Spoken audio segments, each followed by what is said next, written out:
Shinso Sasayo.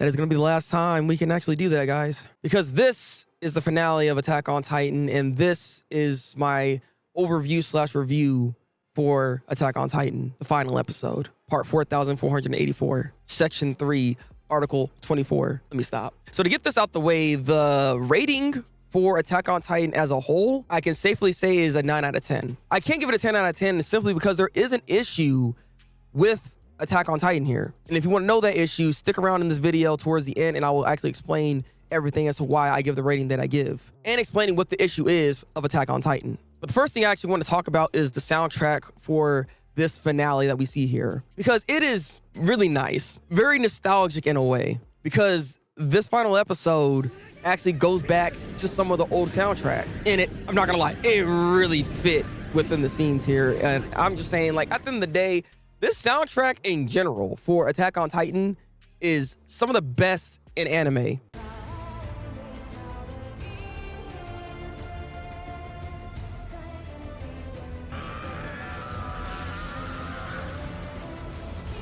Hiroyuki Sawano is the composer when it comes to Attack on Titan soundtrack, and that dude does not fail. He is one of my favorite composers in anime, by the way. So soundtrack in this is just muy caliente.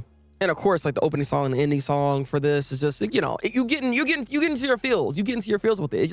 It's just encapsulates everything that is Attack on Titan. The other thing I want to talk about is actually the animation, addressing Mappa specifically here. Bar none, this is probably some of the best we've seen in Attack on Titan. Like some of the sequences that are in here, even like the 3D animation blending in with the 2D is like just perfect. Like I'm truly impressed of what they were capable of doing here for this finale here. And just a round of applause to them for being able to do this level of animation in this way. But I don't want to just give Mappa all the credit, because like there are people that are freelancers that work within Mappa as well. Specifically, Arafumi Amai.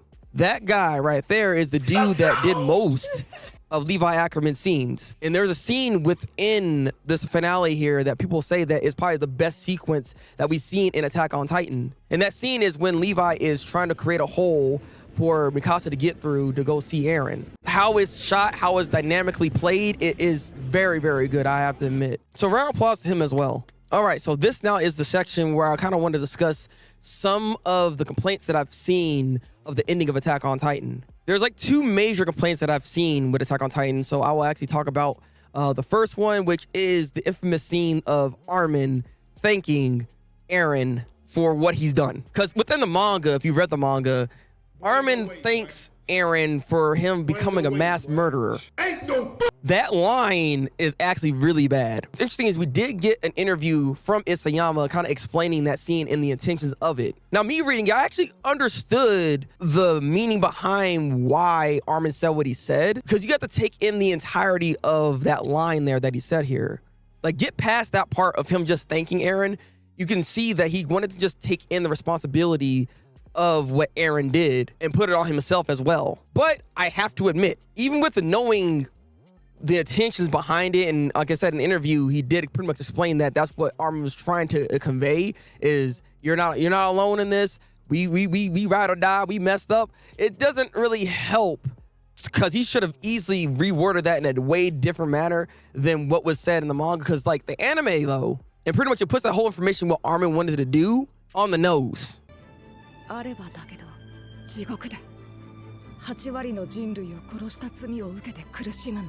So that's one of the biggest W's about this finale here, that this change was very necessary, and I appreciate the change that they did here, because that line was pretty bad. But at the same time, if you understand Attack on Titan, you should have been able to understand the message that was trying to be said here. So that's not really a con for me when it comes to the rating of Attack on Titan. So let's talk about the other scene, the other infamous scene of Armin knocking Eren out, right?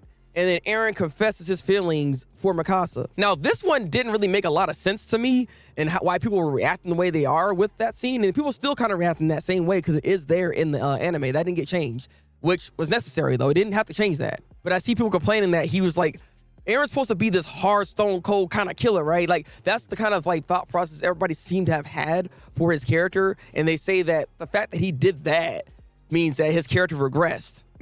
No, you're wrong. The thing is, this is actually within his character to do this. It seems like people forgot like the subtle cues and just moments as he turned into Chad Aaron, where there's still moments and cracks of him feeling sad about what he has to do. There was a moment within season 4 where he actually apologized to this, this kid that ultimately got stomped on by the rumbling, right?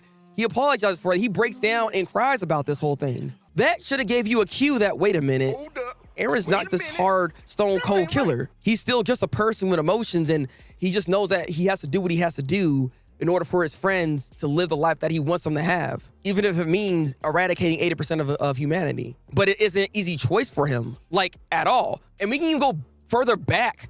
You can see the moment he kisses Historia's hand, that's when his whole shift in character changes. And like within the rest of that season, you can see him really struggling with that information that he actually got from that future. So it was a slow burner kind of change, but he had to then understand he can't be that way. He has to repress those emotions that he has. Therefore, we see him become this like hollow version of himself, devoid of emotions, because if he didn't do that, he would break down every time he has to do any of these actions here. Because don't get me wrong, he still feels bad about the decisions that he's made and for the people that have died along the way. One great example, Sasha. Like, he knew that had to happen, but at the same time, it still hurt him, which is why he was making that face and that weird laugh kind of thing, because it really still hurt him because he didn't want to get rid of her. Which leads into the other major sacrifice that we see in the finale here is of his mother. His own mother had to go. He made that decision that in order for this to work, he knows that his mom has to die there and not Bertolt, which is why he was the one that directed that Titan to go and kill his own freaking mom. Like, some of this writing right here is like right there in your face. So if you just take the time to really understand this, you start understanding Aaron's character. That he was never this heartless guy, but he's a man with a lot of heart, but he's also just human and an idiot at that. So leading back into that confession, it is not out of character at all for Aaron to just finally break down and just really tell you guys how he actually feels. Because think about it this way, the mission technically is actually done at this point now. And he's talking to him within a different type of like zone at this point, right? This is a memory. So at this point in time, he can just still actually be himself for real now and not have that stoic personality of trying to push somebody away, because he's not trying to push them away at this point. You get what I mean? So again, that scene right there is not an issue in any capacity at all. If you have a problem with that scene, you need to actually take a step back, read Attack on Titan again, and really catch what's going on with Aaron's character, because it makes perfect sense for him to actually be that way at that time. All right, so here's the thing now. Let's go into some of the negatives that are actually going on with Attack on Titan. And one major thing about AOT that I have a problem with, and as to why I don't have it as a 10 out of 10 anime. Now, like I said, there's little micro things within AOT as a whole that, can be a bit of an ysue. Like, I can't lie, the whole thing with Ymir and Historia, right? I wish that was developed a little bit more. Especially within Ymir's aspects here, because there's not a lot of story that was going on with her before her demise. Like, don't be wrong, it was still sad, but we didn't have a strong connection with that character like that for it to be a big moment in that sense. It was just something that drove Historia to be where she needed to be, though. That's the main thing here. But that's not the con I'm talking about. These are, like I said, micro things that are here that I wish was done a little bit better. Like, another example was even just some of the information that was within this finale here, I wish was, I guess, in a way, more on the nose, so we can have a better understanding fully of what's going on here instead of just interpreting everything that's happening. Some stuff can just be inferred. Some stuff, if you understand the story, you can kind of grasp of what the message is at the end of the day. Some of the greatest endings have like open-ended like scenarios like this that, honestly, I'm kind of glad they do. One ending that comes to mind is actually Code Geass, because they have something actually similar about this, and there's a lot of parallels between their ending and this ending. I'm not gonna say exactly what, because I don't want to go into spoilers for Code Geass, but just to say there is parallels between them too. So the biggest offender to why I can't give this a 10 out of 10 is actually Mikasa herself. Dun, dun, dun! What did you say? Your waifu is trash. This actually is an issue and is now a slight plot hole within Attack on Titan. Because the issue comes in here is the whole Azumabito clan. Unfortunately, that led to literally nothing within the series. It was only there to serve a specific purpose at that time for Mikasa. But after that purpose was done, that was never really brought up ever again. It didn't really ever do anything. And you know what I mean? Like, there was nothing there after the fact for the Azumabito clan and for Mikasa at all.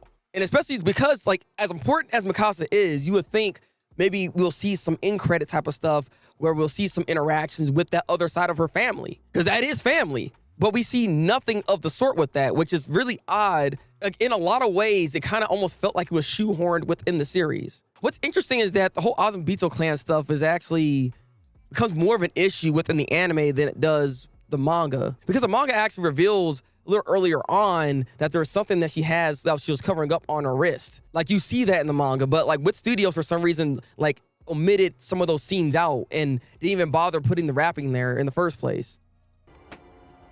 You done fucked it up. Only when Mappa got it is when you start to really highlight and focus on that a bit more. But if you're anime only, it's gonna just kind of come out of nowhere, right? Which kind of infuriates me a little bit, because Wit kind of, for some reason, took out other scenes for Mikasa and Eren, for that matter, right?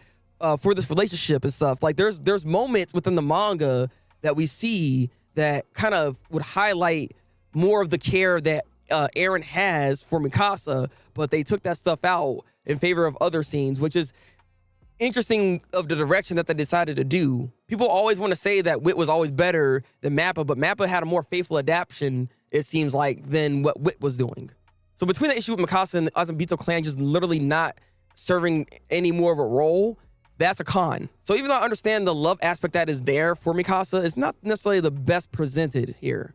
Don't get me wrong, I understood that Eren actually likes and loves Mikasa like that, and Mikasa you already knew what she felt about Eren. But there's moments within Attack on Titan that you see him actually show real care for Mikasa. Like the moment where he actually had to like save everybody by using his coordinate ability and moving the Titan somewhere else. Like that whole moment right there where she finally kind of says something and thank you for the scarf.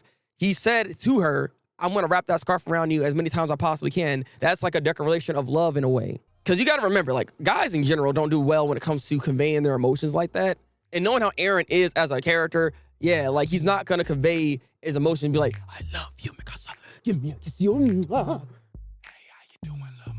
Let me whisper in your ear. Like I said, there's many other moments within Attack on Titan that you do see him actually show care for Mikasa. But again, like I said, there's also scenes that were omitted from Wit that didn't really showcase those scenes as well. But though I say all that, it's just that their love isn't really healthy in that sense. Because even with that whole scene when he gets punched, he's all like talking about how he wants Mikasa to still be hung up over him and yada yada. You know what I mean? Like, there's still like an unhealthy nature about it. But it is healthier than the whole thing with Ymir, the founder Ymir. What I interpret like the love that Ymir has, right? Because I don't know what kind of world she was living in at that time, because you gotta remember, guys, it was a long time ago. There was no women's rights and any of that kind of stuff like back in Ymir's time. So when she was finally maybe getting treated right in some capacities with the king, that's why maybe she started to fall in love with him.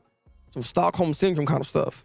So she had a very unhealthy type of love that was something that spanned over 2,000 years. And so then we go into the whole Mikasa route, and I guess she sees that she has that same type of devotion, but it's on a healthier element here. And so she wanted to witness that, which is why she was always in her head. But again, like I said, that love that they have, I don't know if it's really healthy in that sense, because she was like a lovesick puppy at the end of the day. Because in a lot of ways, she just really could never let go Eren. And we still see this even at the end of the series here. She never let go of Eren.